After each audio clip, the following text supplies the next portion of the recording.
Showtime.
Okay, good evening.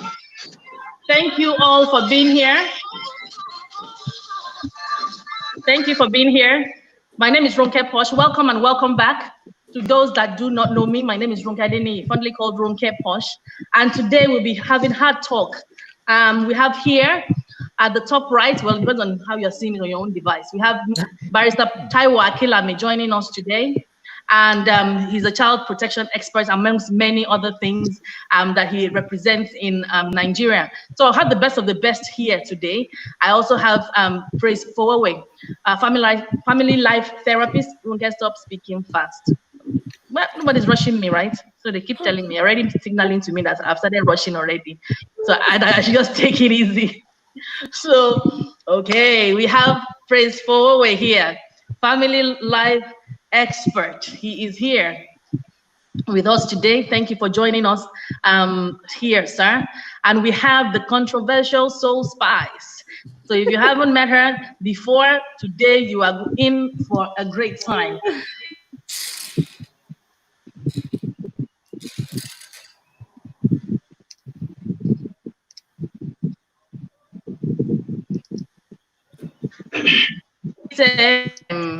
Can you see me? Good. Awesome.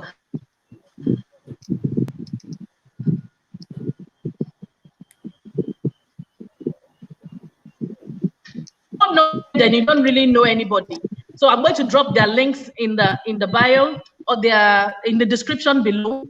Their hands are already here, floating and scrolling away on the screen. So if you don't, if you're not connected to them, please make sure you are following them, whether you're a child or an adult. These are the people that you should be following when it comes to family life, when it comes to sex, sexuality, child protection. These are the people that you really should be connecting with right now. Okay, and I think our final guest is here. Let me just check. Okay, yes, she is. I'm going to add her to the stream.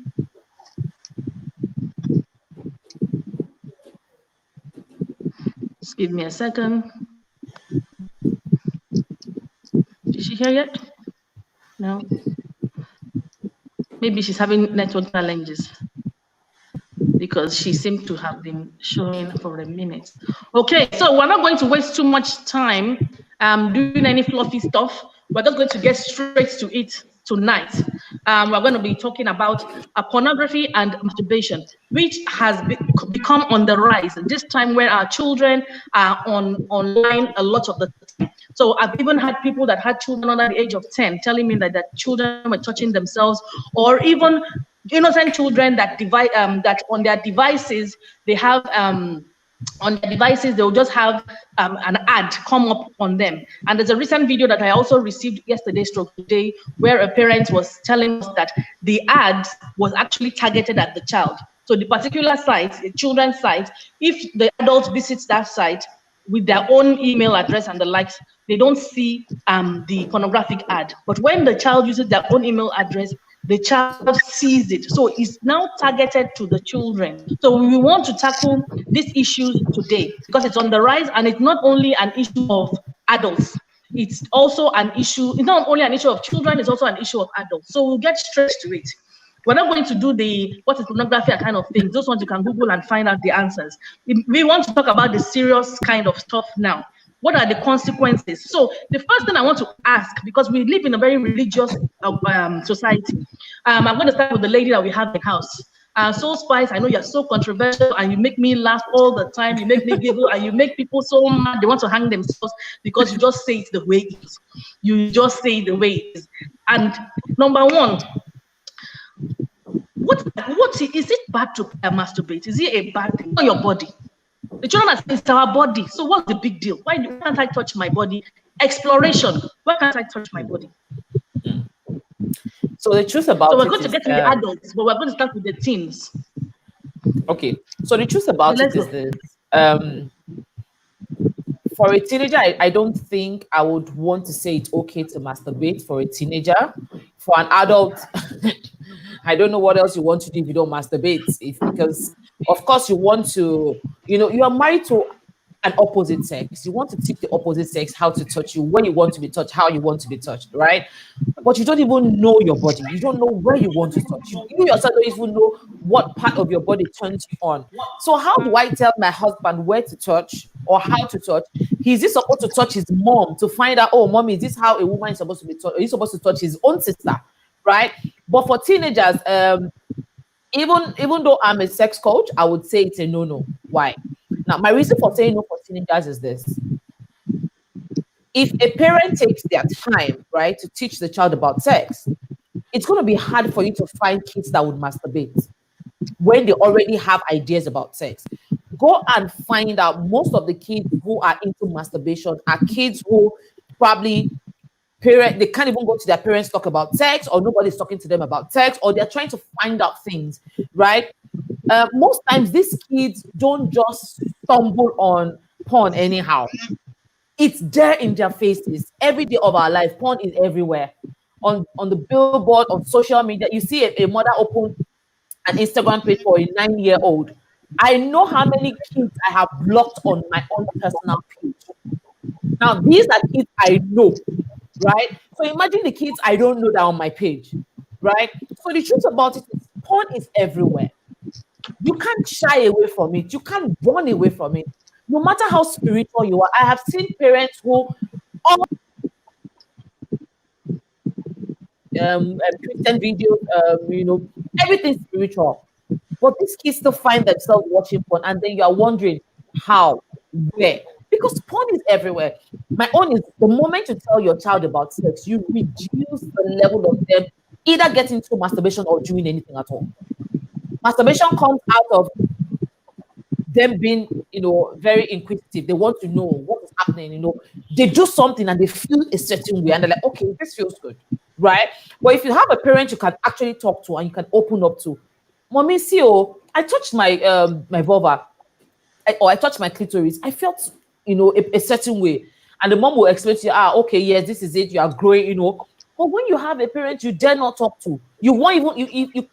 Okay, I was watching a video some days on Instagram where a 16-year-old was telling the mom that, Mom, I have a boyfriend. Can't I have a boyfriend? I'm old enough. This woman almost slapped this girl, and it was just a prank. This is a 16-year-old, right? Now, if a 16-year-old is getting to that point and the mom is almost beating her on, on camera just because she said, oh, I have a boyfriend. Can't I have a boyfriend? It's just to have a boyfriend, That kind of child would find it hard to talk to that same mother about sex. And then we blame who? And the society is there. This morning I was on Instagram and I saw 2 women. I wouldn't even say half naked. These ones were totally naked in a very local area, shaking their bum. And I was like, Holy Spirit, there were kids everywhere. Those kids will watch that kind of thing, and then you tell me what. And then people were just laughing on Instagram. Oh, this is fun. And I'm like, what is funny in this? If there were no kids, I wouldn't have been bothered. But there were kids everywhere. So it's one thing for you to train your child well. It's another thing for your child to meet a child that has everything in their head already. So it's it's a tough one. It's a tough one. My advice is parents should talk to their kids about sex. Masturbation, it's a no-no for me for teenagers. But once you're an adult, it's okay. Ronke, you're okay. We're going to come to that in a moment. Can you hear me? Yes, I can hear you. Okay, so let's go to Barrister Akinlami. Are you there? I'm here. Okay, Barrister Akinlami, please tell us. We need to know that does rape cause children to rape other children? Does watching pornography cause children to rape other children? Well, let me start by saying when you look at the justice, there's noise behind me. Can you hear me? So can you hear me now? When you look at the justice system, your history, how you were raised, is not a defense when you face the justice system. The justice system strictly look at your actions and they judge you on the basis of that. You know, Ted Bundy, the most celebrated serial killer the world has ever seen. You know, he was sentenced to death. He was a serial killer. By confession, he killed 35 people. And investigation revealed that he killed between 35 and over 100 people. As a matter of fact, history has not been able to put together how many people Ted Bundy killed. As at the time he was being sentenced to death, his childhood of exposure to pornography was not a defense. Are you getting it? So there's no level of crime you're going to commit in the equation and the calculation of society. How you were brought up is not a subject matter. That means that at the end of the day, you are going to take responsibility for your action. Whatever you do, you take responsibility. But for some of us who want to change society, for some of us who want to understand how people form their behavior, for some of us who are interested in understanding sociology, the impact of sociology on psychology, we're interested in studying human behavior. How did this person become the kind of person he or she has become? You know, because you see, psychology is who you have become. Sociology is how you become. That is your socialization. So I tell you quickly the story of Ted Bundy. Ted Bundy stumbled on pornography at the age of 13, and he became so used to it. He became so committed to it. And by the time he grew up, he went to school. His first degree was psychology. He finished psychology. He was reading law when he was arrested. And he became addicted to pornography. And as he became addicted to pornography, he lost control of himself and of his mind. And he began to rape women. He began to rape women. He would rape them and he would kill them. And he was doing that for a very long time until he was arrested. Now, this is the point. Ted Bundy gave the world a gift. That was the last interview he granted before he died. He granted an interview to a guy called James Dobson. You know, he said he wanted to speak a day before he was executed because he said he didn't want to speak to the mainstream press because the mainstream press were going to sensationalize what he wanted to say. He wanted to speak to an expert. So he got a meeting with James Dobson. James Dobson is a family expert in America. So he sat down with him and he said, please, I'm not trying to justify myself. I'm not trying to say pornography made me do everything that I did. I'm just saying that pornography contributed to who I became, that made me to do what I did. And he spoke about his life. And so what we have found today is that we cannot separate a man's life from what he's exposed to. I believe this is the way it works. What you see and what you hear becomes what you think. What you see and what you hear become what you think. What you think form your belief. Your belief will wait for you in your place of habit. Your habit which you choose your relationships. So it's from what you see, what you hear, that will determine what you think. It is what you think that will take you to the bus stop of your belief, and your belief cannot be seen. It will show in your habit. So I think it is important we pay attention to what young people are saying. And Ted Bundy was talking in 1989, and he was saying that things were bad 30 years before. Now that's 30 years before 1989. Now add 30 years to 1989, and now add 1989 to today. You know, we are talking about 60 years. If Ted Bundy was concerned at that time, how much more now? When you see, there's a guy called Josh McDowell. He said it is not whether your children are going to see pornography. It is what you do when they see it. You see, when I was growing up, there were two kinds of pornography. There's what we call softcore pornography, and that's what we call hardcore pornography. What existed when I was growing up was hardcore pornography, explicit. But now, pornography is now soft core. It is suggestive. When somebody is telling you, chop banana to go yo, chop banana to go yo, chop banana to go yo, Eledumare, bless you with body, oh baby, that's pornography. What is pornography? Anything that arouses your sexual sensibilities unnecessarily. That is pornography. And when you engage in that unnecessary act, it's going to give birth to another unnecessary act. So what we are dealing with is an onslaught on our children, on our adult mind, because you see, for some to make sense now, it must not make sense. That's the vision of music. For it to make sense, it must not make sense. When I was growing up, there were limited platforms to listen to what made sense. Now I'm old. There's a limited platform to listen to nonsense. Into it.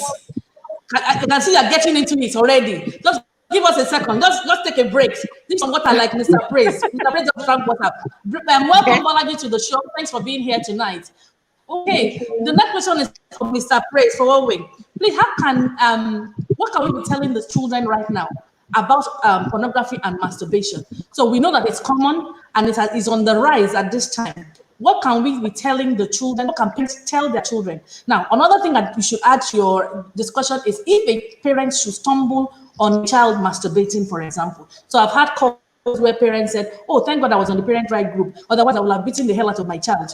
I just calmed down and I did this, I did that. So what can you tell us if a parent should stumble on a child watching pornography or touching themselves and things like that? What should they do? Even if it's a suspicion, what are the things that they should do? I'll give you 5 minutes for that, sir. Okay, thank you, Ronke, and thank you for everyone joining the show. Well, you have asked two questions. I think the first question, the first response to your first question is parents need to first understand that the battle is against the identity of your child. Every misbehavior can be narrowed down to two reasons: a non-discovery of self or a non-remembrance of self. That if a child forgets who he is, he's going to misbehave. If a child doesn't remember, if a child doesn't know who he is, he's going to misbehave. If he forgets who he is, he's going to misbehave. So your job is not even to bother your head about pornography and masturbation. Your job is to ensure your child masters his identity. Unfortunately, many of us are the ones who destroy the esteem of the child by our reaction and the template we're using to raise a child.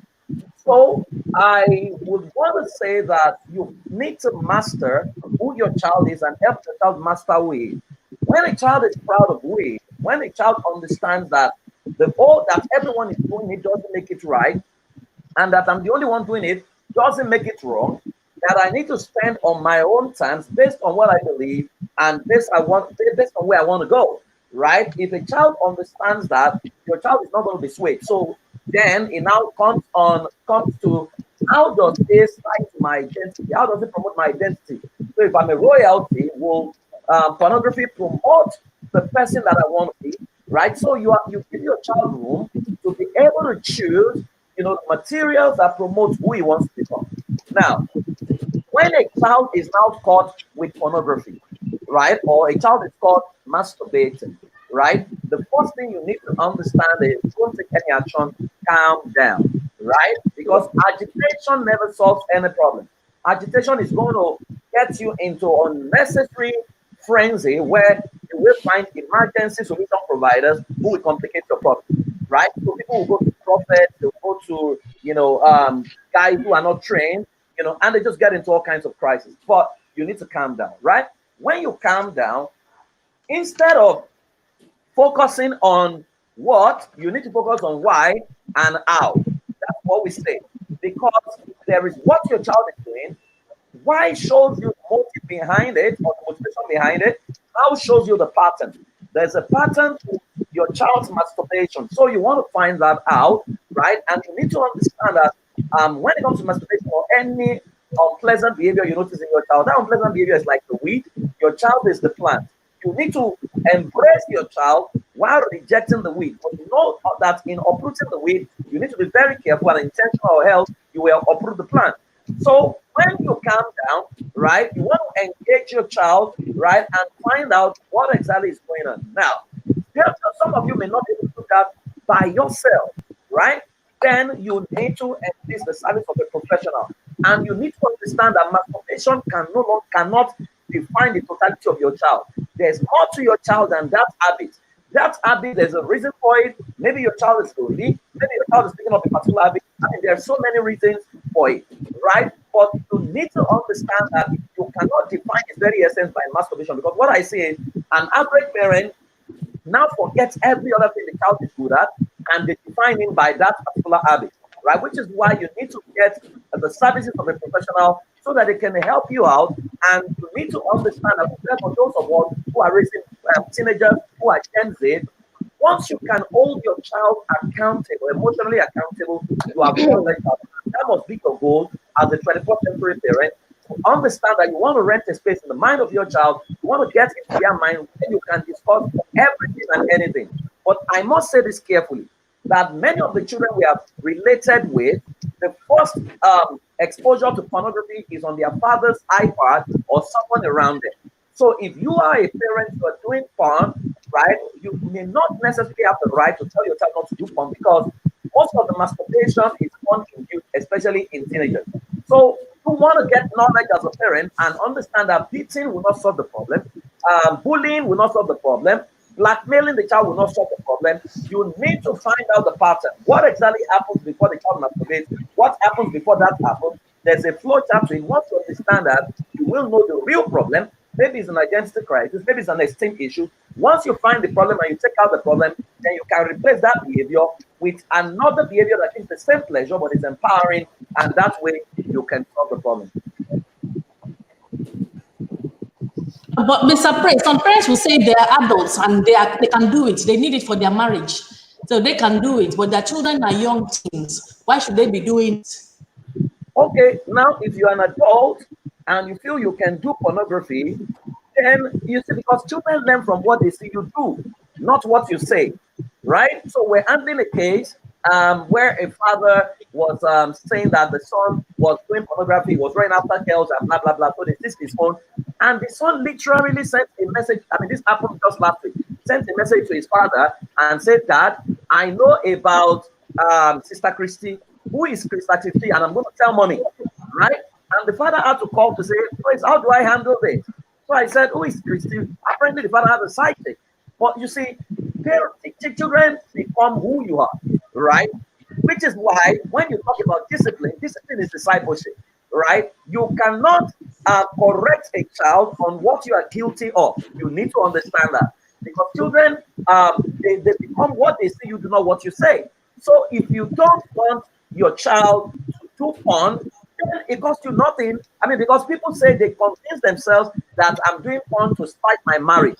Porn does not teach better sex. The goal of porn is to sell porn. Porn distorts your thinking and brings in a comparison-based sexuality, where you want to equate your wife or you yourself to the person you are seeing in porn. I mean, I have done a research on porn all my life. I have traced the Nigerian porn industry from the beginning till now. I have accurate data, and I know that the people in porn are not couple.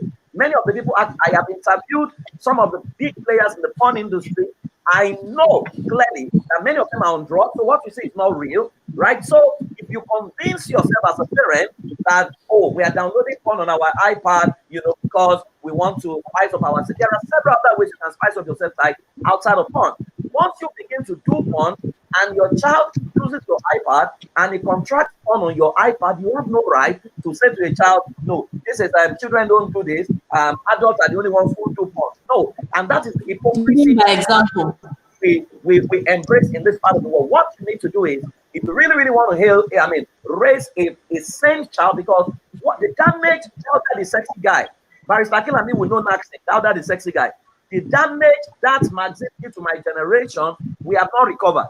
That was our porn. Tell that the sexy guy. The damage it did, but we have not recovered. Unfortunately, now the porn industry in Nigeria is very huge. So when you convince yourself as a parent that the best way to spice up your life is to watch porn, hard porn, soft porn, then trust me, you have lost the right to tell your child, don't do it. This is adult play. I think you have lost that right. okay, so don't be a hypocrite. You cannot, you have to live by example. So we've heard it from Prince Towe. We'll move over now to Miss Bolaji. Thanks for being here. So my question for you is, because I know you work with a lot of children, what would you say about parents and whose children are suffering from peer pressure at this time? So at the moment, the children, as we know, they don't not seeing each other; they're just online. So that some of them are having to masturbate for their boyfriends and watch porn on different sites, watch each other. Some of them don't even want to do it. They add them to WhatsApp groups. We've had parents tell us that they added their children to a WhatsApp group, and the child was actually quite innocent at the time. So what is the impact of peer pressure on this? Well, it's not new, on this activity that is on the rise. What would you say to teens about peer pressure, to parents? What should they be telling their children? Okay, thank you, Ronke. It's like you set me up with all my organs. Mr. Praise and yeah, can you hear me? Hello? Hello? We can hear you. Okay, I said it's like you set me up with all my organs. Mr. Praise and Mr. Kilami. Good evening, sirs. Good evening. Can you hear me? Absolutely.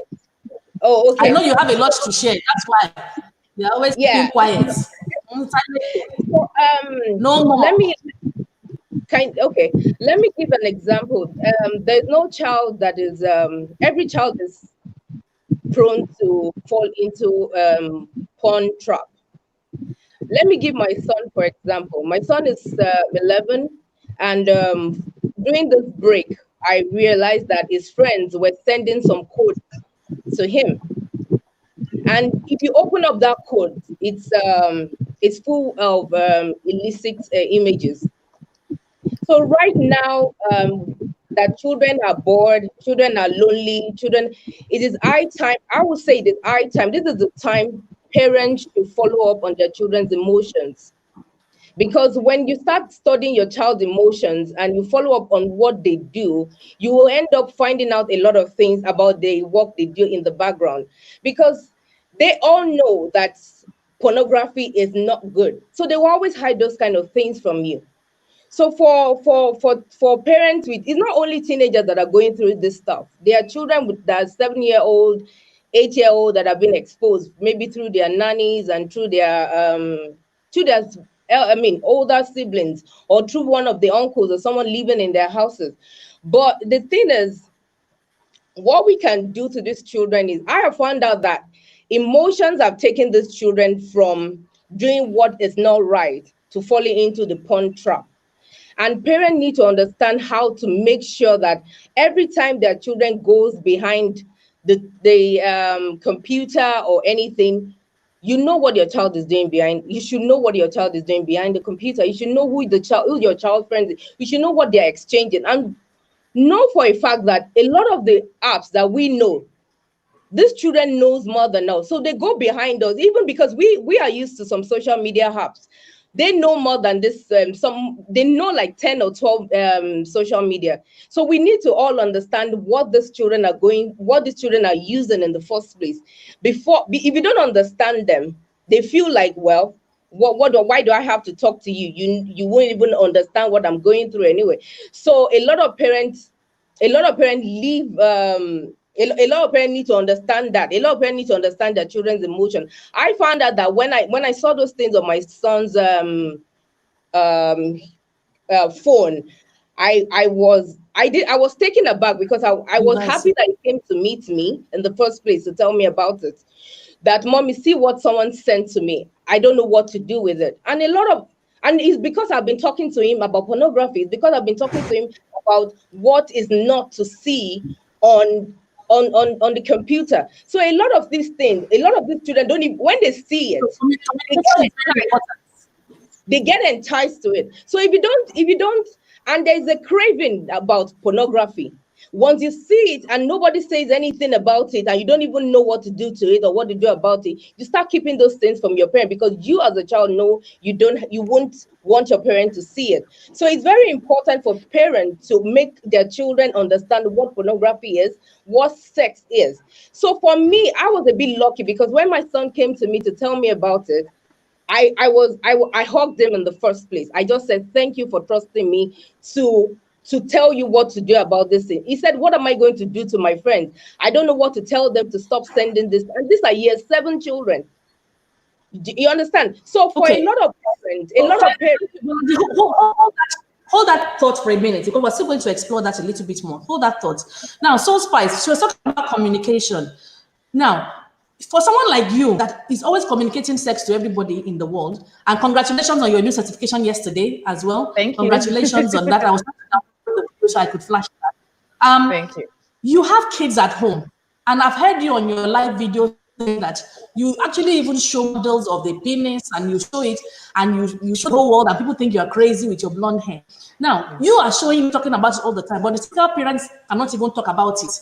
They can't. Yesterday, I was invited to a prayer meeting about pornography and masturbation because people had seen what I was doing. So they got said, I don't get talking about this. So they sent it to me, and I joined to listen. I found and I discovered that even the person that was talking was not even able to say the word penis. She said the man's thing. So I was like, this is an adult preacher, and why are you saying the man's thing? Even my 14-year-old will say penis. What is there?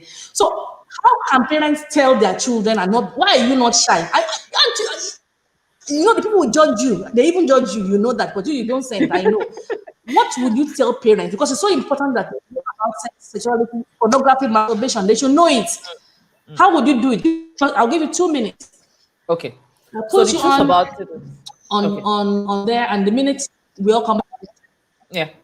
So the truth about sex is this: if you shy away from it, your kids will still find out whether I like it or not, right? Before I came here, I'm also into sex toys, and some of my goods just came in. And trust me, my 4-year-old and my 8-year-old were both helping me arrange my sex toys, right? You either tell them or something else will teach them. Yes. Ronke, in my house, my kids see all sorts of sex toys. To them, it's just, do you know what I told them about it? I told them that what they think I do is they think their mom goes to secondary schools, because when I told them school, they were like, you've not come to us. I said, no, not your school. I teach secondary school. So they think I go to secondary schools to teach them how to wash their penis and take care of the vagina, how to be clean, right? So when I was going to start selling sex toys, what did I do? I sat my kids down. I told them, see, you're going to be seeing different types of penis in the house. You're going to see different kinds of vagina, because of course I tell them this is a woman's body and everything. And they said, why do we have to see it? I said, I'm going to be selling to schools now. I'm tired of carrying my penis to every school I go to teach. So now I've told all the schools to buy their own penis. So in my children's head, anything sex toy they see at home, mommy, Schools buy your penis. do you understand? Another school wants to buy, I'll be like, yes. So they help me pack it. It is not what they see. It is what you have taught, or it is what you tell them they have seen. Any child can stumble on anything. If my kids go anywhere and they see any kind of penis, to them is a school tool. It's a teaching tool. Do you understand? Parents should learn to speak up about sex. Teach them about their vulva. Teach them about their penis. Oh, don't touch it. Don't let anybody buy your penis. Do you understand? It starts from there. You know, don't let anybody touch it. If anybody, okay. So I remember my daughter was 5 years. We had a guest come to the house. She was just 5. But at that time, I had already told her about, private parts, no touching, no kissing and everything. We had a family friend come for 3 days. And when they left, my daughter called me and said, Mommy, this boy tried to kiss me 2 times. I told my mother, I said, no, probably she wasn't sure of what she was saying, right? And so when she slept the next morning, the first thing I asked her, Sharon, what happened? She told me the same thing.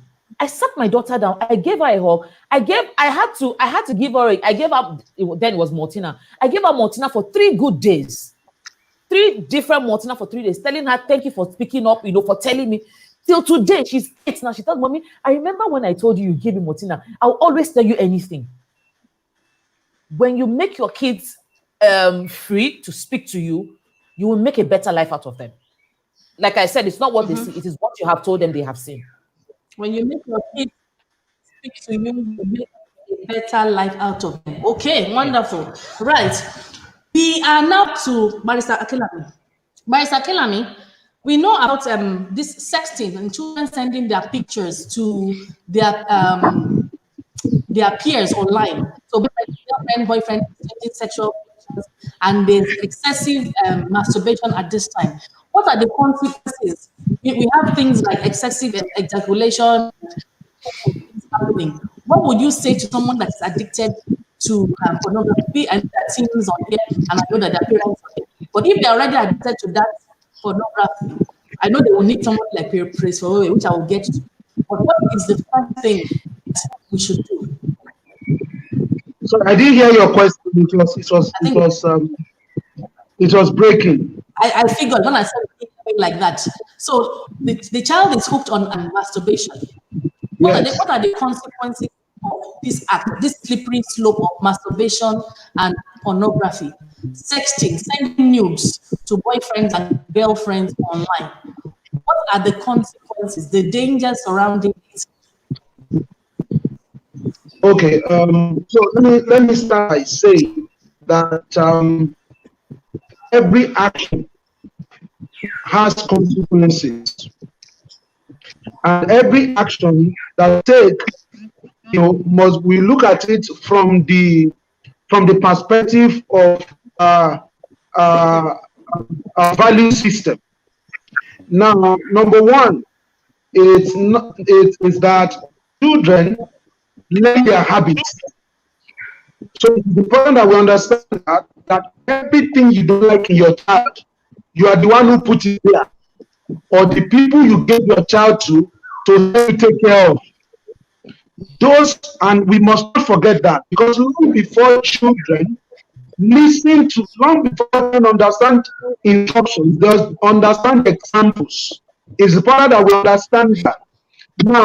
Now, so when your child picks an habit, you need to be interested in the how. How did the child become the person? Nobody was born, and then the person was born, was just gravitating towards masturbation and gravitating towards pornography.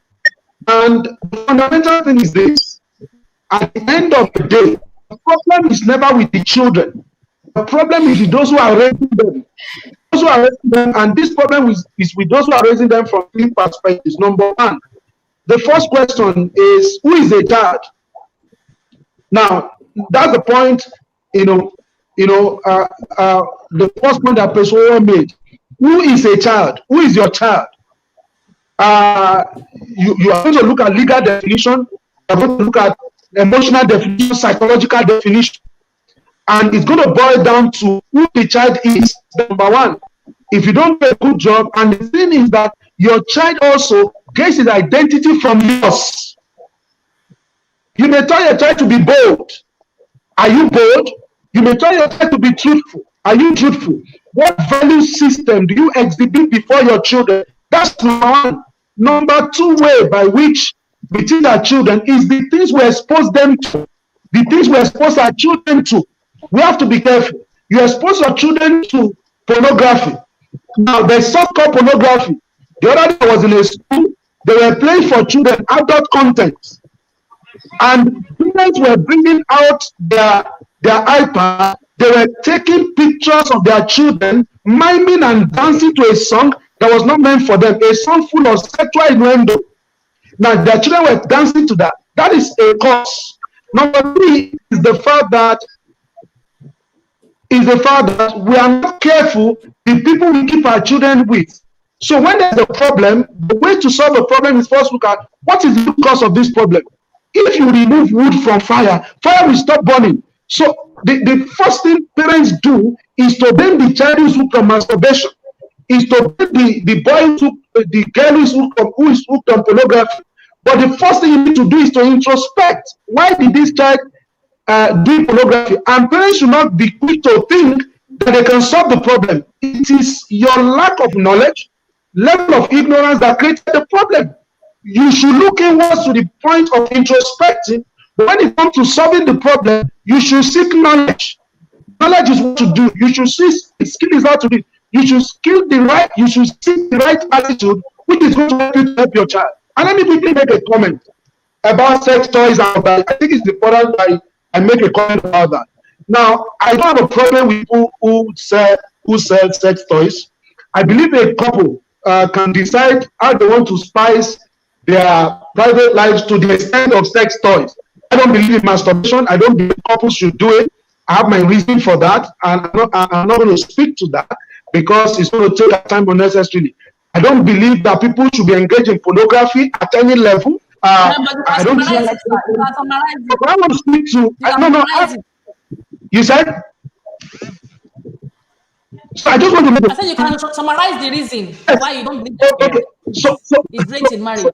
So for me, masturbation is an exaction on your body and your mind. Exaction on your mind and your body. The truth of the matter is that you say snowball. You can start it, you don't know where it's going to end. It has implication. It has a lot to do with the morality of your mind. I'm speaking from a Judeo-Christian perspective. That's where I'm speaking from. So I cannot imagine. I don't think you're going to masturbate without imagination. You have imagination to be. When you are masturbating, what imagination are you going to bring to being? You know, that's very important. When you are having sex with your husband, it is understandable that it is agreed, it's something you should do. Are you getting it? Then secondly, when it comes to pornography, pornography is an attack on your mind, because you see, you are going to see a lot of live pictures, a lot of pictures, a lot of materials that are going to begin to demean human beings before you, because of the way pornography, you know, demean human beings before you, to the point that you're going to begin to lack respect for dignity of human person. And that's why Ted Bundy said, go and investigate almost all serial killers. There's a common denominator. It is the fact that they are first hooked on pornography before they got into other things. So finally, let me make a point on sex toys. I don't have a problem with sex toys, but I have a problem with exposing children to sex toys. I have a major problem with that. Because you see, if I want to teach a child about sex and sexuality and sex toys, for the purpose of teaching, it's understandable. I mean, you want to show children. But when it comes to children arranging sex toys, you see, because you don't know the implication. Because until you're able to deal with your children, until you're able to, you see, because train up a child the way he should go, when his word will not depart from you. Now, Mr. Olakunle always makes a statement: unnecessary gives birth to the unnecessary. If sex toys are not meant for children, if we use it to teach them, why do we need to expose them to? Because my business is my business. My children's business is their business. And you get, it's like your parent is selling beer, is running a beer parlor, and you say your children should show up there to be able to serve beer, and their children. These are fundamental. I consider it, in my opinion, undue exposure for children. Because you see, how are you going to begin to deal with the impact of that? Because when you look at it psychologically, how do you begin to explain that? So if you see all kinds of sex toys and all of that, I think it is for adults. But for children, they're using it to teach them, is understandable. But when they begin to interact with it, there has to be a level of education that will go with that interaction. But I tell you, that education cannot be complete and it cannot be consistent, because you cannot match the level of exposure to explanation. Because the child is just going to be one out of asking every time, what is this and all of that. That is just my opinion about that. All right, sir. Okay, wonderful. Thank you so much. I've summarized some of the comments down there. We will have to watch this video over and over again. Now, I'll go on to Praise for Owen. Now, a lot of our children these days, they are saying, okay, we're masturbating and watching porn, but we're still virgins anyway. So we want you to talk about sexual purity. And also, a lot of parents, you find that they are very religious. So religious Muslim, religious Christian, religious Buddhist, religious whatever it is. And they believe that if they're praying for their children will not masturbate. So please speak to spirituality, masturbation, and pornography, and sexual purity.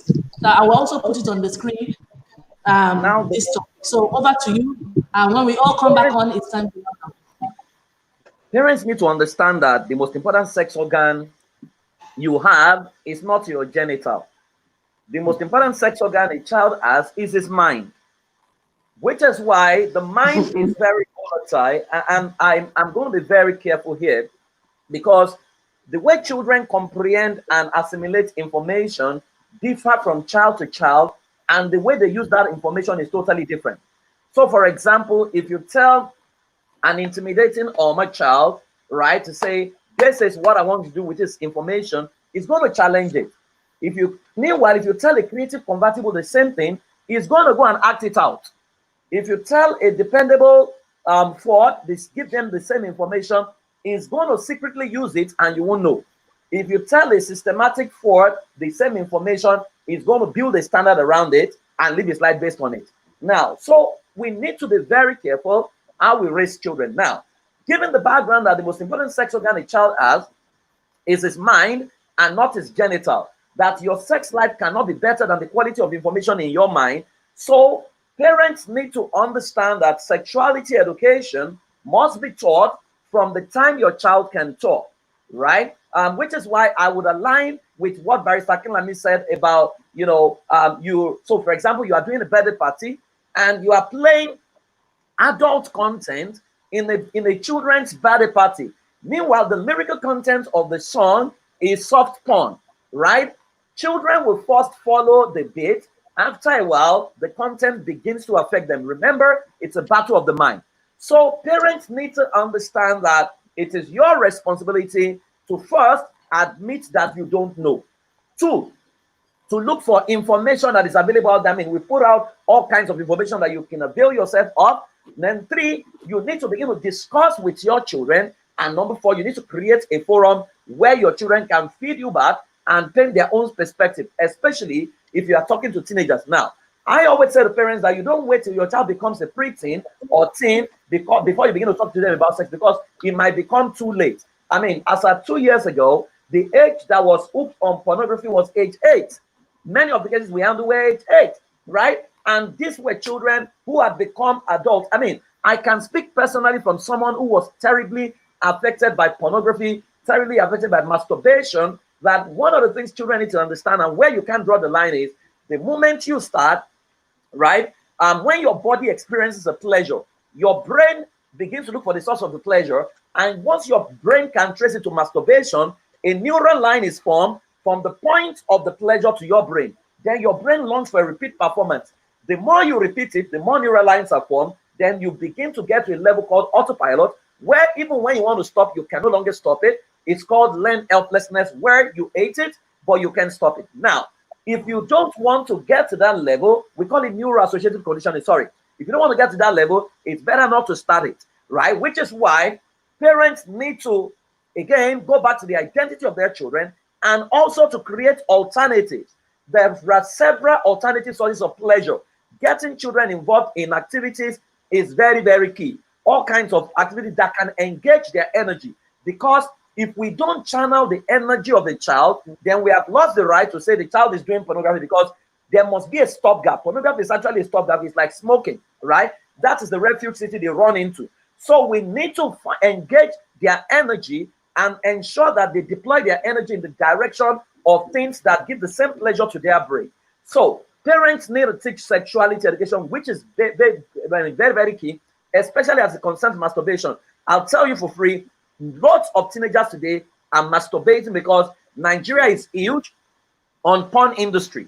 And remember that culture is formed from the entertainment space. So when you see the kind of song coming from the entertainment space right now, you will know it's a direct attack on the child's identity, which is where parents need to create their family vision, create their family culture, and enlist their child into their family values to say, hey, you may not be able to create your own general rule for the whole universe, but as a family, this is where we stand.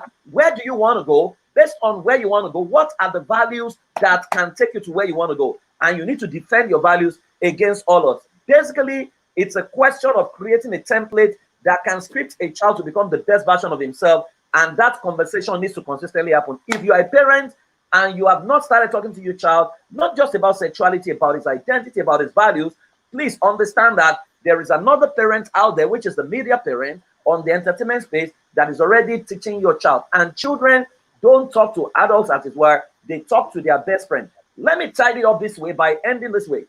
That between ages 0 to 3, right, your role as a parent is to be a scout to your child.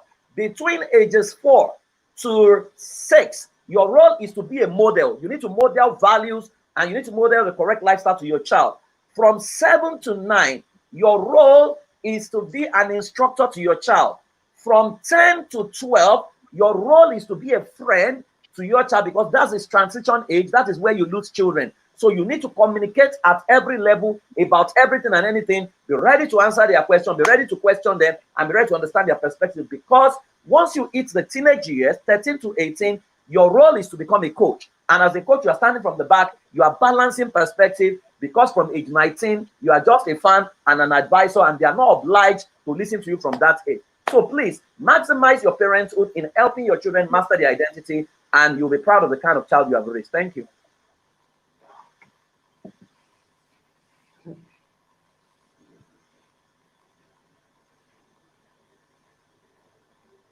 Thank you so much, sir. You never disappoint. And if you felt you were missing out on some of the things that he was talking about, then you need to be following him online. There's a program called the Family Systems Engineering Program that you need to engage in that would help you with parenting and family life in general. So thank you so much for that contribution. So next, I'm going to have Ms. Bolaji come online. We know as you work with young children as well, and a lot of them, they think it's soothing for them. They are sad. It's this pornography and masturbation. It makes them feel good. And what was the other question I was going to ask? Yes, and they find that also the people around them, so the house helps that have been touching children, even babies and small children. What would you say to that? What would you say to parents when it comes to abusing children? Close people are abusing children and also finding comfort in these activities. Okay. Thank you. I always, when this kind of question comes up, I always like to tell parents about how they deal with their businesses. You know, when you want to do a new business, or you're going into a business, or going to work, or you're employing somebody, you bring out the rules and regulation about your work if you're employing someone. And I found it hard that for one reason or the other, we parents, I'm not going to say parents are lazy, but parents are becoming so reluctant to make extra effort when it comes to employing workers for their kids. You know, if I'm going in as a receptionist or as a manager into a bank, they will have to find out what I've done before, how my history is, and how good I am. So a lot of times, younger children have been, a lot of children have been exposed to pornography through their maids. And I would just advise parents that it is important that you have your safety rule in the house. The same way you have swimming pool rule for your child when the nanny is taking them out. It's so important for every home to have their own safety rule or body safety rules. If your child is going to the swimming pool, of course, you are telling the person taking the child to the swimming pool, oh, please do not let him walk around the pool. It can be slippery. Do not, when you're bringing in a nanny or somebody or your uncle or cousin, you'll be able to tell them that, see, this is what I do personally. Aside the fact that teaching children has helped me a lot and exposed me to a lot of things I should do, I found out that a lot of times parents don't put a lot of things into consideration when they are taking care of their children. So you're taking the child to the swimming pool, you have swimming pool rule. You're taking the child to the playground, you have playground. You're bringing someone to a child that is your legacy. I believe you should be able to lay down rules and boundaries around your child. You cannot use phone around my child. When my child say no around something, this is no, because a lot of parents keep forgetting that there is an assertive no, there's disrespect. When you teach your child assertive no, when those things come upon your child, aside you from what Mr. Prazer said, teaching your child healthy sexuality, there are some things that naturally comes to the child, and the child will say no because he knows that this is a no. But a lot of parents I believe that a lot of parents put their businesses above the raising of their children. Because if I'm going to start a business, I make sure that the environment I'm opening that store, or I know that it's a good environment, it will sell my market. So a lot of times I will advise parents that there's a lot of things online that we can read and we can use to empower ourselves without anybody, because a lot of parents leave teaching of these things to some other people to do for them. I'm not throwing shade at every parent, but I'm just telling you based on what I have experienced from the children I have taught and the feedback I get. So I will advise that parents put rules and regulations around their children. Your children are your legacy. If you're putting rules around your businesses, make sure there's rule around your children. No nanny to bring this around my child. Immediately the nanny is coming, they know that there's a rule. And trust me, when you have a rule in a place and there's a situation in that place, people tend to be scared.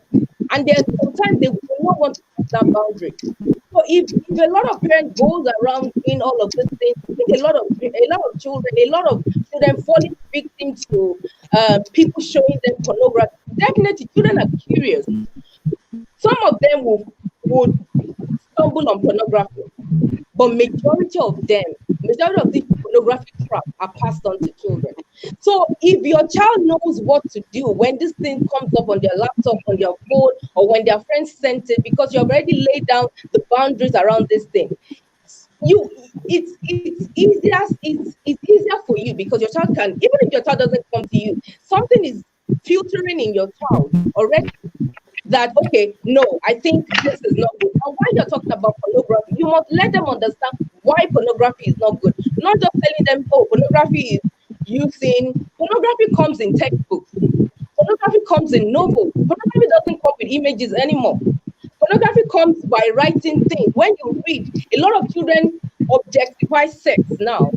Games bring pornography to these children. But by the time you tell them why pornography is not good to them, or why masturbation at a particular age is not good for them, I think a lot of parents will put their mind at peace rather than when it already happened. Because when it happens, it might be hard, because a lot of times, a lot of parents. I like that you talked about peace.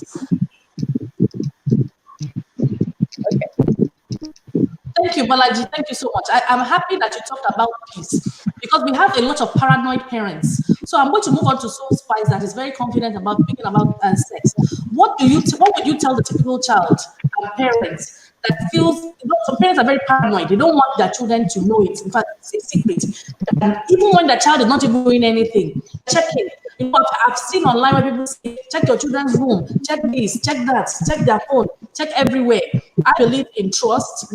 I don't necessarily believe that I believe that whatever I've already sown in the life of my 14-year-old, it is not working. It's not working since. It's not now that it will work. Paranoid parents, what would you say to them?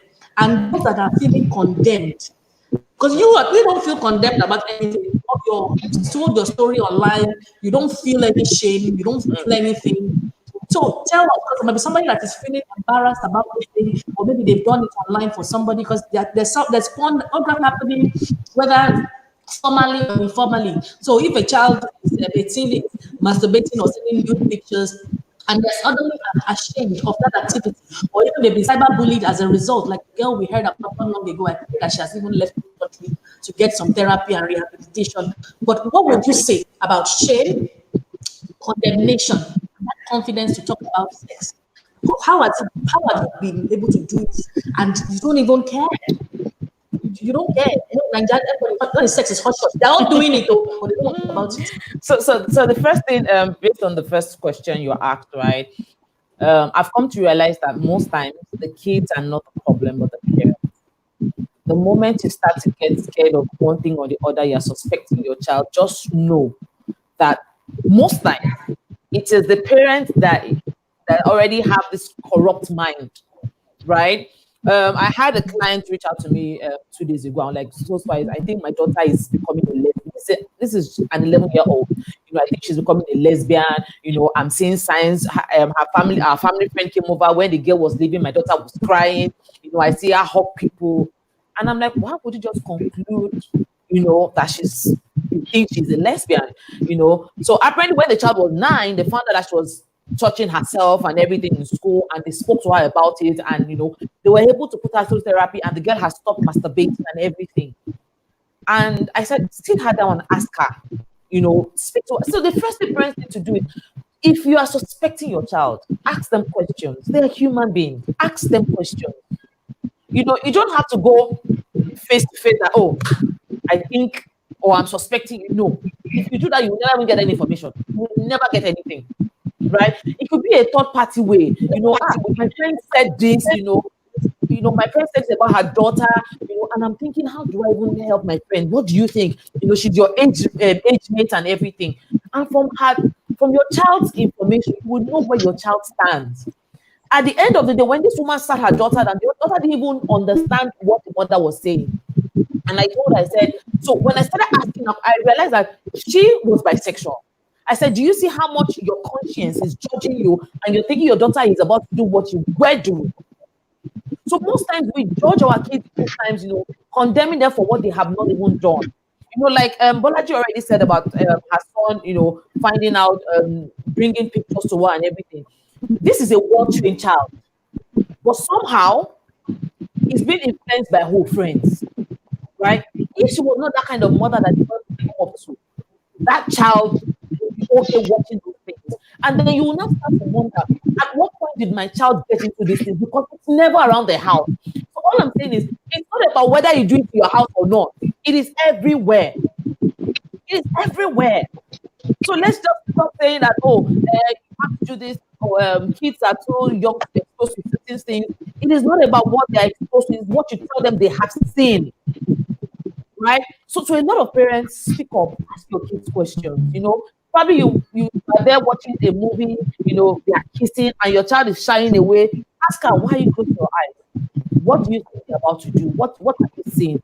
If you're not supposed to watch that kind of movie and you find yourself watching, it's okay. But then ask questions. Why is that child hiding? Because that child has something in them. Gone are those days where you say, you can't talk, you please your child for asking questions. Nowadays, once they ask you, respect yourself and answer. Don't have any answer, leave it. Now that you can ask them the next day, do your research, call friends, find out, read online, and sit them. You must answer that question. But let them know you don't have answers for everything because you're also human. Because no matter how much you train your child, it could be one friend that would if that child is not well trained mentally. Okay, thank you so much, Soul Spice. Thank you. You've heard it from Soul Spice. Thank you, Barrister Kilami, for joining us again at the network must have kicked you out. Now, I want to talk about the children who are already in trouble, who have sent their details online and they are being blackmailed online. The images are sent online and they are capable and they are afraid to tell their parents. Even when the parents go, they don't know what to do. The shame is there. I've heard of a story of a child whose milk went out and the parents had to come to the church and the parents are like, you're going to go to the church, we are leaders in church, all that kind of thing. From a legal perspective and the amount of knowledge, if a child is in trouble already, how can we help? And for those that have questions, please put the question because we're rounding up very soon. So much. Is that a question to me? Is that a question to me? Yes, Barrister, yes. You didn't catch the question. Yeah, I think you're asking children that are already in trouble, what can be done? Yes. I think the first thing to do is to calm down. Is for parents to calm down. There's no problem that does not have solution. Many years ago, Mike Murdoch said, every problem is a wisdom problem. You need to calm down. And there are two ways you can solve a problem. Number one, do you have solution? You need to be sincere with your own capacity as a parent, or as a guardian, or as a secondary caregiver, or maybe you are running a school. You need to be conscious and be sincere about your capacity. Even if you are a religious leader, you need to be conscious about your capacity. The issues we are dealing with are very serious issues. You can't use people's life to play kites. You can't use the life of your child to play kites. I will pray through it, I will deal with it, I will know what to say. It does not work that way. So it's either you know what to do. By reason of capacity building, you have capacity in that area. You have read, you have studied, you have come for training and all of that, and you understand what you use and know how to solve the problem. If you don't know what to do, it's not a problem. Your problem begins when you don't know what to do and you claim that you want to solve a problem because you are determined. Nobody can be determined who is a carpenter who is there because of that determination to go and perform surgery. Nobody can do that. So if you don't know what to do, you must know who to call. Who do I call? Who do I talk to at this time? We always gravitate towards talking to people in religious places of worship, and it's not a problem. It's not a problem. I think by today, every religious place of worship should have a sex recovery place. They should have a domestic violence, rape, and all of this run by professionals. That's why that's what you find in developed countries. You find people, find religious places of worship, setting up bodies that are manned by professionals who know what to do. They don't need people like prayer and all of that. Now, prayer is important, mantra is important, mantra is super. We have to use all, but we must know when to use them. You can't be writing an exam now in school. You forget to write, you carry out anointing and pour it on your paper. They will even collect the paper from you. So I'm for anointing and for prayer and for mantle, but you must understand that knowledge is skill is very, very important. Attitude is very important. You may not always know what to do. You must know who to speak to, who to call. That's very, very important. All right, wonderful. Thank you. So you must know who to speak to. So Bolaji, can you tell us who are the people that our children should be speaking to? Who are the people they should be speaking to? And then after that, we'll have to us about couples whose the husband wants the wife to be doing all these tricks and she's not interested. So Bolaji, first of all, who do we talk to? How do parents begin to even communicate? Who should they go and talk to? They should not go to church, or should they go and tell the head child in the school? Who exactly should they talk to? I'm not saying they shouldn't go to church. They can I'm not saying they should not go to church. They can go to church, they can go to mosque, provided those who are there are going to know they know what they do not know, and they know what problem they can solve and what problem they cannot solve. Very important. So if the person in church knows he or she does not have the capacity, he should look for those who have capacity, those who are trained to be able to help the boy or help the girl or help the man.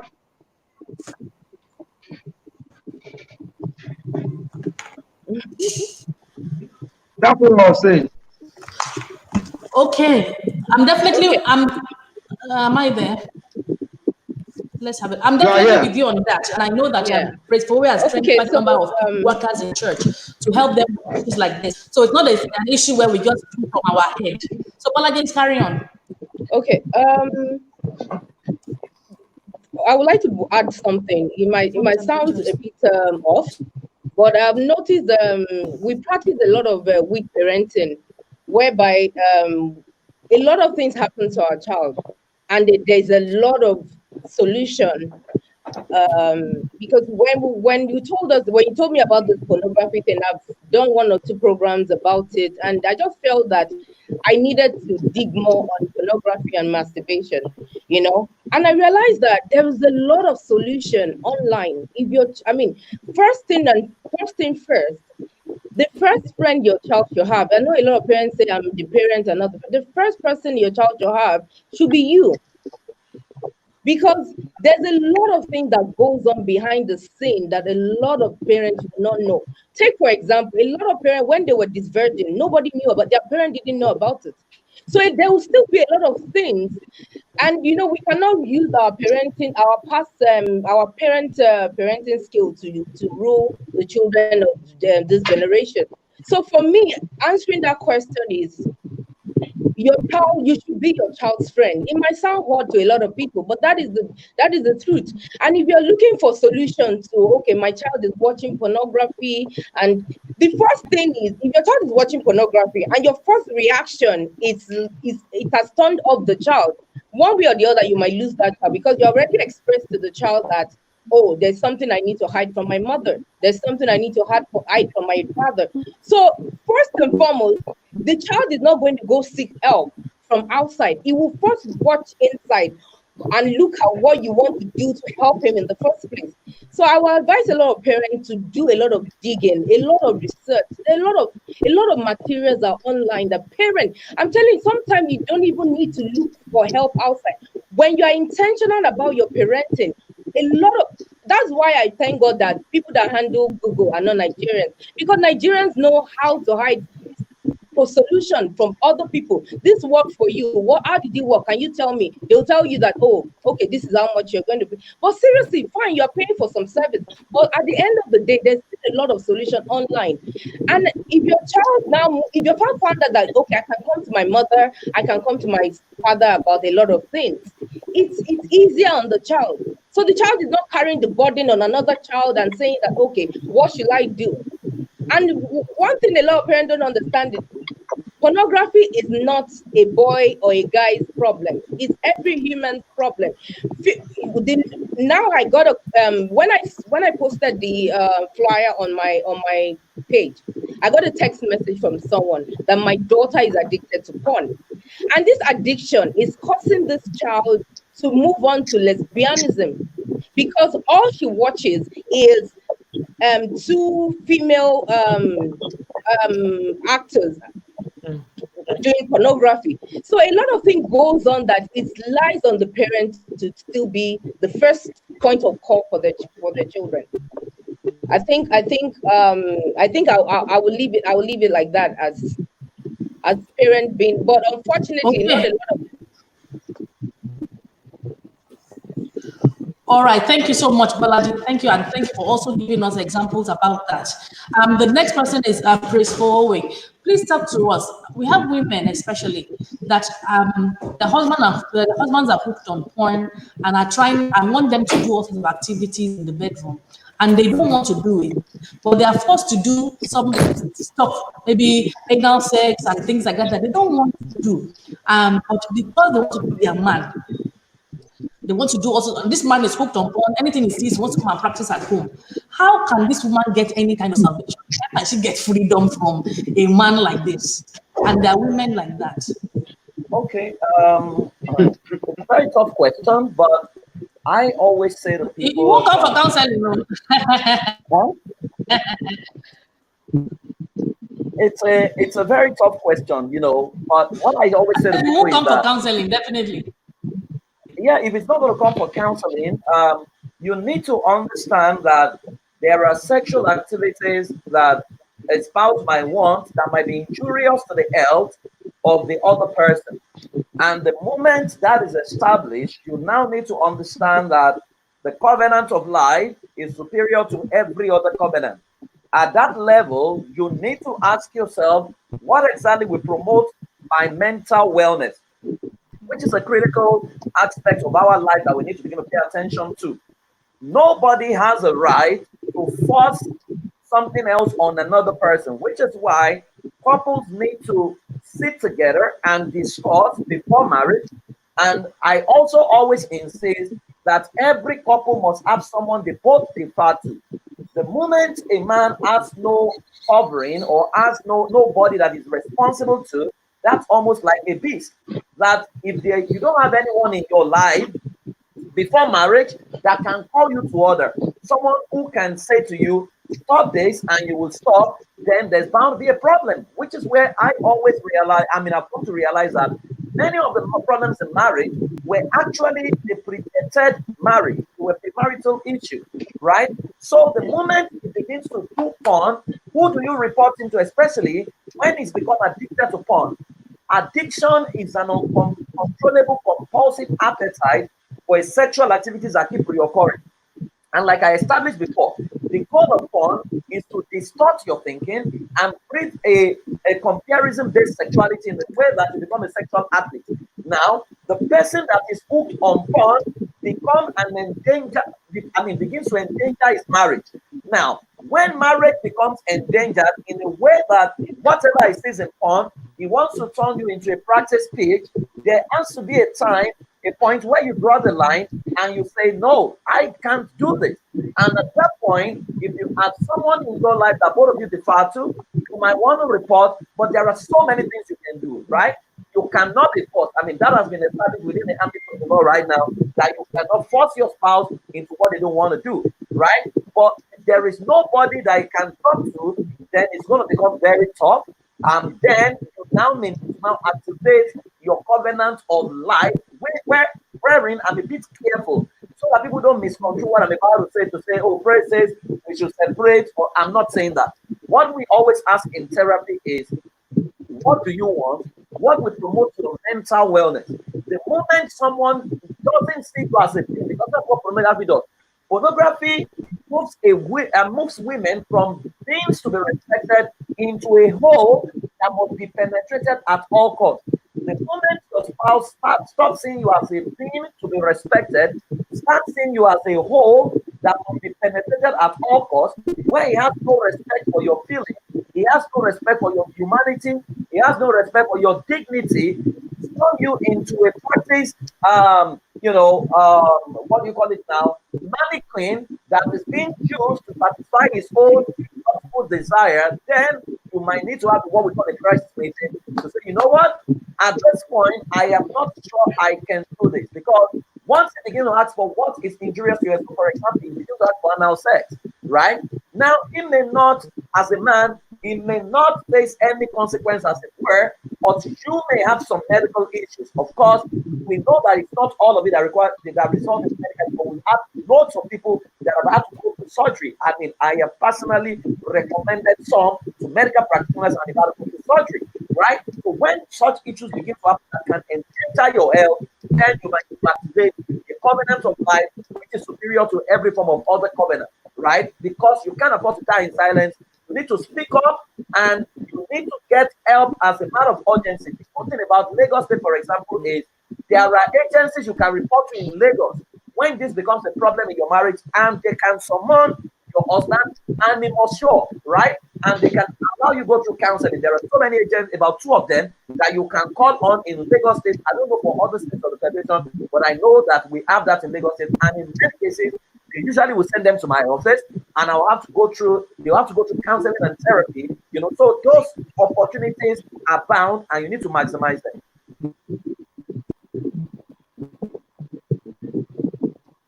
Okay. So you've heard it again and again. You have heard it again and again. This video, I cannot even wait to watch it all over again. What happened to Bolaji? Let me add her back to the stream. What happened? Okay, Barrister Kilami. So people are asking, what's the big deal? We all watched it now. We've all seen porn in one way or the other. Okay, we're not masturbating, we don't want to do that. But we've all seen it in one way or the other, whether we saw it by accident or mistake or an ad. So why my parents forcing? What's the big deal? Well, Over to why would you? So you're talking about what's the big about masturbation, right? About pornography and all of that. Yes, Now, number one. What's the big deal? Okay, so let me first talk about who a child is. A child is anybody below 18 years old. And that child needs to be developed in 3 major areas: physical, soul, and the spirit. Soul and the spirit. In your soul, you have your will. In your soul, you have your mind. In your soul, you have your emotion. Your emotion speaks to your taste. Your emotion speaks to you what to see, what to sight, what to hear, what to smell, and then intuition. When you are raising a child, all of these must be ministered to. Recognizing that the personhood of the child speaks to the fact that the child is a person of us. That's number one. Number two, that the child is a thinking being. Number three, that the child has the power of choice. All these are distorted when the child is exposed to sex unduly. Now, we need to talk to our children about their sexuality. That's very important. Now, that in itself is a symposium discussion that we cannot begin to get into. But you need to understand about one of the reasons why people don't talk to their children about their own sexuality, is because they themselves, they had nasty experiences growing up and they were never addressed, they were never healed. So it's difficult for them to have conversations. So what I'm saying to you is that when a child is exposed to pornography, what it means is that it is a perversion of what sex is. What pornography is going to do is going to paint the boy as a sex machine and paint the girl as it's going to paint the boy as a sex machine and as the sex object. So when a sex machine meets a sex object, it's a battle of destruction. There's no mutuality, there's no mutual respect, there's no honor, there's no dignity. You have seen human flesh so much that human flesh makes no sense to you, to the point you cannot request for it with dignity and honor. You cannot wait for consent. So, okay, can we do this? And you want the person to say yes. Now, now sex begins to define your authority as a person, begins to define your dominance. So you try this macho authority from taking away what does not belong to you, to another person, take it away by force, and you feel justified, and you feel that yes, I'm a man. That's what makes me a man. That's why things like spousal rape have been criminalized, in other claims. I think the way we can be talking about spousal rape in Nigeria is when we're looking at the Violence Against Persons Prohibition Act. So sex is not meant for children. Not to talk about the perversion of it. Then masturbation. I'll tell you a simple story, and I think that we should be able to wrap it up for those who are interested in the area of masturbation. Now, I have a friend who works in a law firm in Lagos. So one day he called me and said, I have a story for you. This thing that you guys talk about, I think it is true. I said, what do you mean? There's a girl who left the law school at the age of 21. At 21, he has finished the law. He was working in one of the biggest law firms in Lagos area. And one day, the partner, not a firm owned by one person, many partners there. And they had these foreign investors and these foreign clients who were coming to their office. And they were going to have that meeting in the conference room. And when they were going to have that meeting in the conference room, as they opened the door of the conference room, is a massive conference room. As they opened the door of the conference room, they just heard the person moaning. The person was gone. And this little girl, 21 years old, who had done very well in school, was gone, masturbating away. And she did not know when they opened the door until her name was called. And when they called her name, she came to herself. You know what she did? She just went to her table, packed all her things, and she just left the office. That's how she left. And that masturbation did not start today. It was a practice she had been doing in secret. But she became so, that's why I said before, it's a snowball. You know the beginning, you don't know the end. Because it is an unnecessary act. And doctors are going to tell you that they recommend masturbation. Some people are going to tell you that you can masturbate. Some people are going to tell you that the way you can understand your body is for you to masturbate. You see? But the truth of the matter is this. That in itself, that for you to understand your body, you need to masturbate. I'm going to agree with it. If when you are masturbating, it does not lead to some other conjuring. You cannot masturbate without conjuring. It's not possible. You excite yourself with certain other things. So this is the point for me. It is not about what we do in secret. It's about what we do in secret, we're able to boast about in public. That is very, very important. And lastly, it is not also about what the public, because what is reigning now is populism. There's no definite truth anymore. It is my truth, my truth, my truth. I speak my truth. Everybody should query my truth. But the truth is raining now. You said? What did you say is raining now? I said what is raining is my truth, my truth. It's true, it's my truth. It's called post-truth. Postmodernism, my truth. So you don't interpret the world from the perspective of the user, the perspective of the maker. The word should be interpreted, what is right, what is wrong, should be interpreted from the perspective of the user, not from the perspective of the maker. As if the one who made it consulted you before making all the rules. He didn't consult you, and he didn't consult you before creating you. So for you to come and you want to make your rules, at the end of the day, when you fly a plane, you don't fly the plane on your own rules. When you see the law of gravity in action, you don't respect the law of gravity on your own. You respect the law of gravity. You enter the plane, you respect everything. What is the issue of life? We mean what nature meant for pleasure, for what nature meant for waste. And that is a major issue. So for me, at the end of the day, it is about consequences of our action. Whatever we do, our children are going to become, our children are either beneficiaries of our example or they are victims of our example. 6-year-old boy me, watching pornography in class. The boy was 6 years old or thereabout. And when they caught him in class, he sneaked the parents' phone into the class, And when they caught him, when they invited the mother said, let me confess. When he was 2 years old, myself and father, we used to know what pornography before him, but we thought he was young. that could not recognize what was going on. So we were just watching it. Now this is a major problem that we are dealing with. We didn't know, though at 3 or 4, we caught him watching the thing on himself. And so we thought he has dealt with it. We thought it was over. Unknown to them, they've sown a seed in the life of the child, which will take time to be uprooted. Those are fundamental issues that is important for us to take a look at. Thank you. Thank you so much. That contributions are very powerful indeed. So Spice, where are you? My own question for you now is that about difficult questions. When the child starts asking those suspicious questions, so how do we make babies?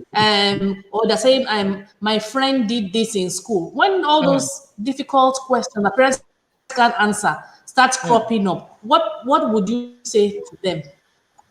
Okay, first and foremost, I always tell parents, never answer any sexual question without a question, right? So when your child comes to you to ask you any question that has to do with sex, the first thing you have to throw back at them is ask them, what do you think it is?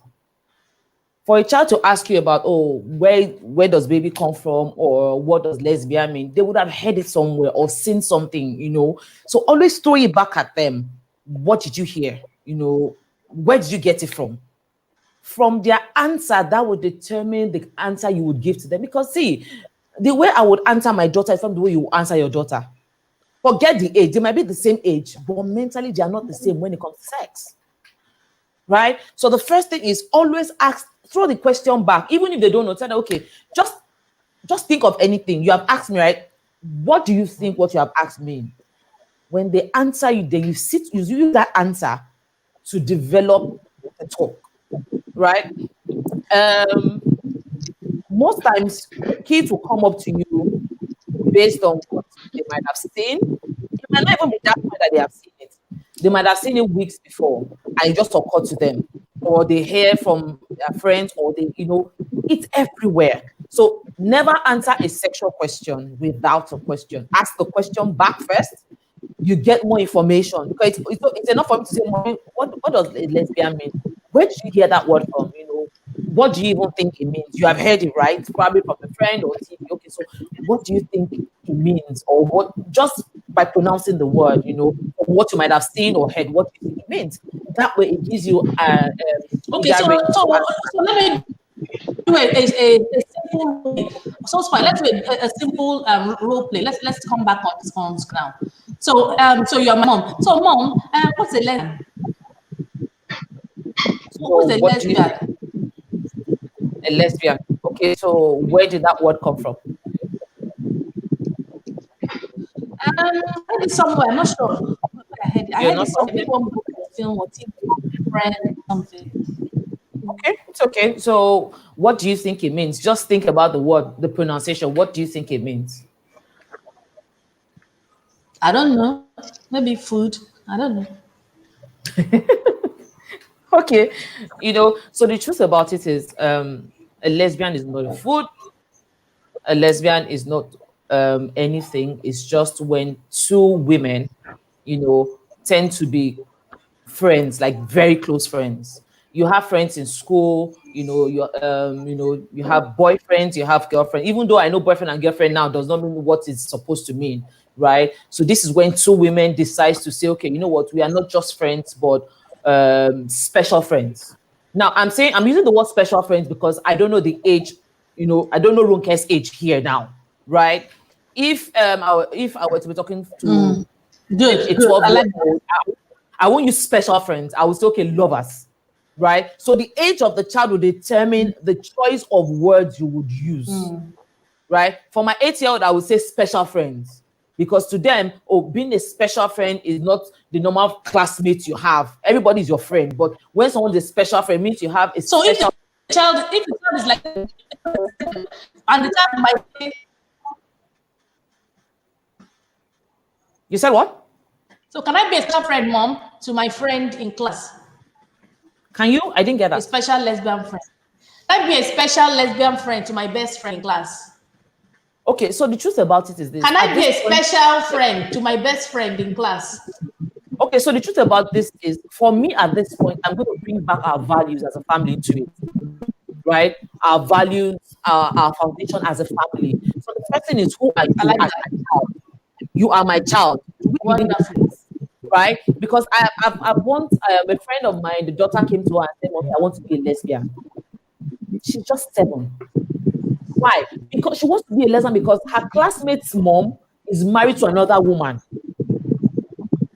Do you understand? And so she came to me and she was like, "So, I said, nothing is wrong with you, right? You just need to redirect your daughter and let her know your values. Yes, okay, yes, they love themselves because you're in US, you're not in Nigeria. You cannot change what your child will see. But remind your child of your values. Is this what our Bible says? Is this what God wants for you? Don't tell the child because what is wrong to you is not wrong to them. The same thing, he talked about masturbation, right? I have something about masturbation. See, people don't even understand what real masturbation is. There's something called mutual masturbation. There's something, people just talk masturbation behind closed doors. I can sit at my husband. I think that would be part 2. It will be part 2 of the conversation. If you don't understand certain things, right? I think it's just right to ask questions. Masturbation is not a bad thing. I can sit down and I don't know where to touch, and my husband is right in front of me. I can masturbate with my husband in front of me. Does not mean it's a bad thing. And does not mean behind what I would go and do anything. The same thing when I talk about sex. A lot of men talk sex toys are not good enough. What says you're not good enough? Sex toys is just to add more adventure, to add more, more spice to your relationship or to your marriage. Does not mean you're see, no matter what you want to say, no penis, no vibrator or no dildo can ever do the same thing as a man's penis would do. The vibrator cannot hug me now. It cannot kiss me, cannot swoosh me while drilling, right? So men should stop feeling like, when you introduce the sex toy, it means I'm not good enough. It means you just want to spice it up. Yeah, but some are not good enough, truly. Yeah, it's just the mindset, right? So I'm not here to go against. Yeah, but some men genuinely they don't know that thing. No, a lot of men. No, it's not even for men. Okay, a lot of men they just believe they are good. But I can tell you, a lot of them are okay. They believe they are good based on. Please, you're going to honor me by coming for another show. you know, honor me by coming for another show. No problem. It's time for us to round up. I've had such an incredible time. But before we round up, I want to take time. I need one last 1 minute from everybody. Thank you so much. I must say, God bless you for being here and enlightening humanity. Please, can I say something? And sorry, can I say something before you round up? Can I say something? Please, can I say something? Everybody going to say something. Thank you first. I'm just thanking you first. Everybody will say something so you can kick off Mr. Kilami. After that, Stone Spice. Then we have we have Bola. Then okay.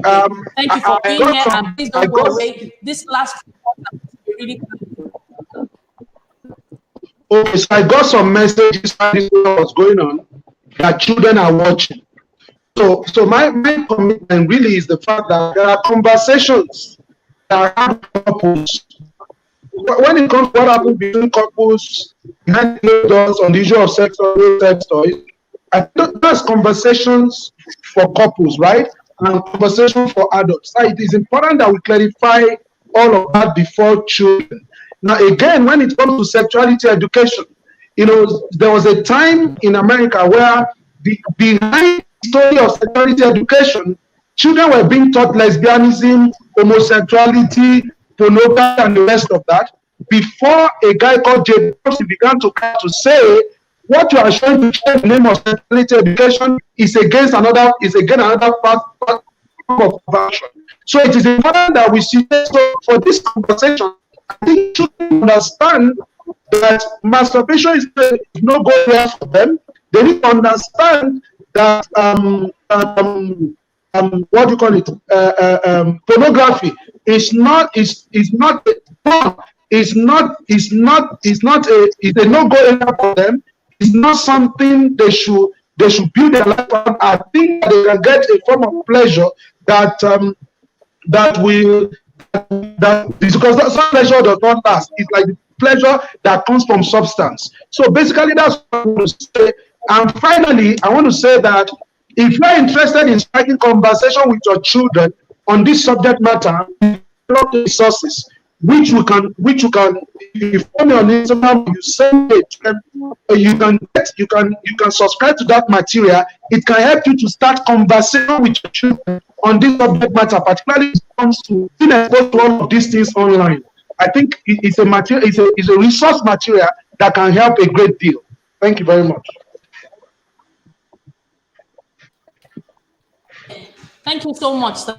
So yes, indeed, Mr. Kilami does have material for all our kids. Let me put my camera back on. So does Soulspice has material. Bolaji has material. They will talk about it in their 1 minute, and all their handles are already here on here. So please, who did I say was next? Was it you, Soulspice? Go on then. Yeah, I think so. Yeah. 1 minute roundup. Tell us your up and coming program. What you do? You just got 1 minute. Okay, so one thing I'm going to say to all parents is this: I basically don't have any program for kids because I deal with married people, right? And the truth about it is, speak up. See, there's a lot of in the society saying kids should not watch porn. You can't masturbate. You can't do this. Yes, I agree. But the truth about it is, who's going to teach them? You are not teaching. Society is not teaching. Church is not teaching. And then you expect these kids to grow up, get married, and become a pro after marriage. Yet nobody is teaching them. Start teaching. Say the truth. It is your own. Tell your child. Teach them your values. Teach them your belief system, right? And let them grow with it, and they will run with it.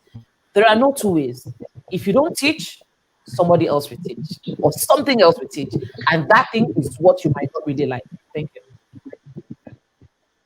Thank you. If you don't teach, somebody else will teach. So, what products do you have, Soulspice, to teach? Okay, so I do a lot of classes. I do a lot of classes, blowjob classes, how to ride, how to. I have a vulva class where you learn everything about your vulva.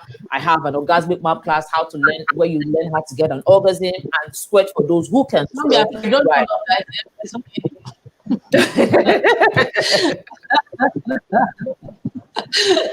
Okay, go on. Sorry.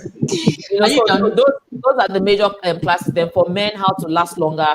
Those are the classes I take. Good, well done. Thank you. Bolaji. Thank you. Okay, my last thing for parents or teenagers watching is parents should, improve on their child-parent bonding.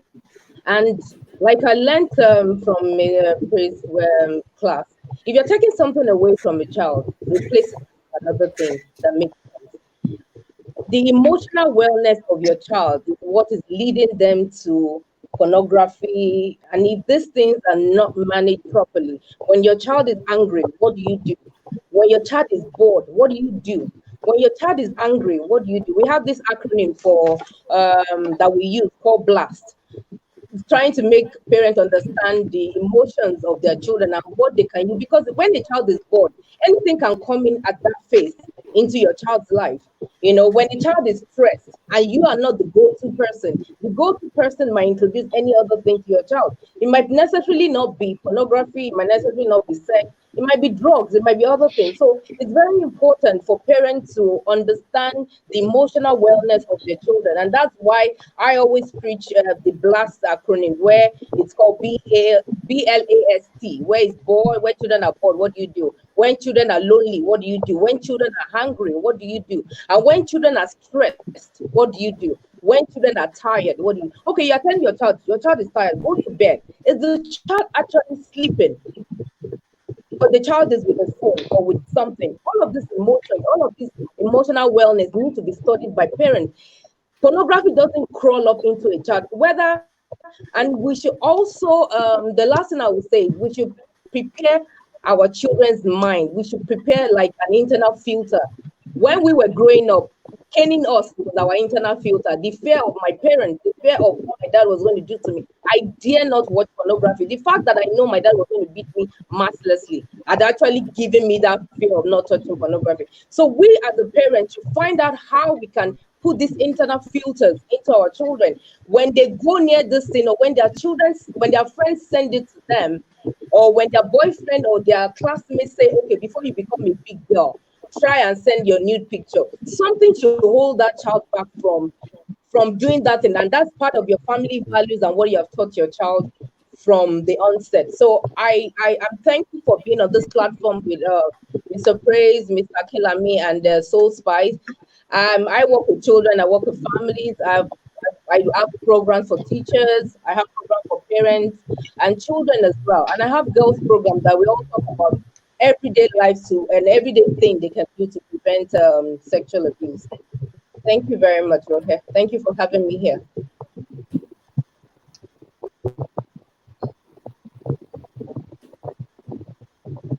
Oh, I was talking to myself. Thank you so much.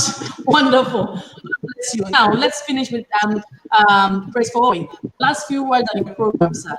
Okay, let me say that sexuality education is not the same thing as sex education. Totally different. And we need to be able to situate and separate the two. You know, sexual education is basically has to do with the totality of your body, which includes your self-esteem, negotiation, and everything. And we also have to understand that it's what is called age-appropriate sexual education. What to say to a 3-year-old is different from what to say to a 5-year-old, because there are different things they're dealing with, and there's how to do it.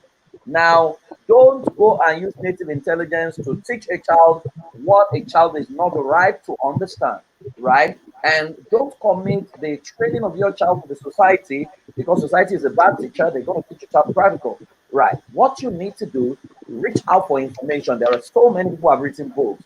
I know Ronke Posh has a book. Barrister Kinami has a book. If you go on my e-learning platform, there are so many programs.